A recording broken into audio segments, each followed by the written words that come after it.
Hello, and welcome to the Road to Emmaus journey, where we are going through the New Testament letters one chapter at a time.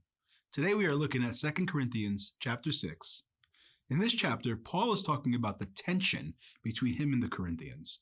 He begins to list all the ways he and his team are aiming to please God and represent him in the eyes of others.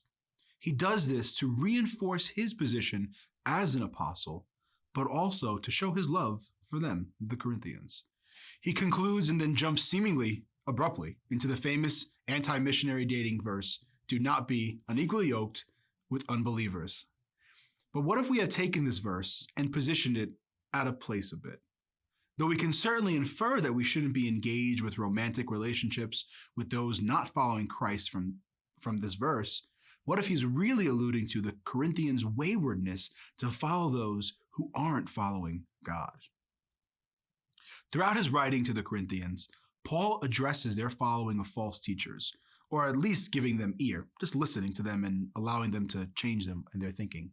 You can see this quite clearly in chapters 10 and 11 of 2 Corinthians. What I believe he is after here is something deeper than who we date or even enter into business with. It is who we follow, which stems from what we believe. See, there are certain truths that make up the Christian life that are unchangeable, eternal. They are the things we call dogma, which many both outside and inside the church tend to struggle with. Our perspective and acceptance of these truths make up our belief and in turn affect our attitudes, character, and actions. Things like Jesus being fully God and fully man, Jesus dying on the cross in our place, the resurrection of Christ from the dead, his perfect life. That's just to name a few of them.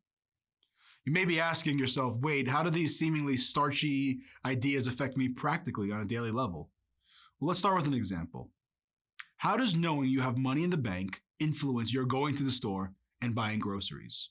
You know you can do it because you have money to buy things, right? Or more, and that's kind of a physical, practical example. How about one more thinking? Well, how does knowing you're loved and safe affect how you work and live? It affects it greatly, doesn't it? You work better when you feel safer.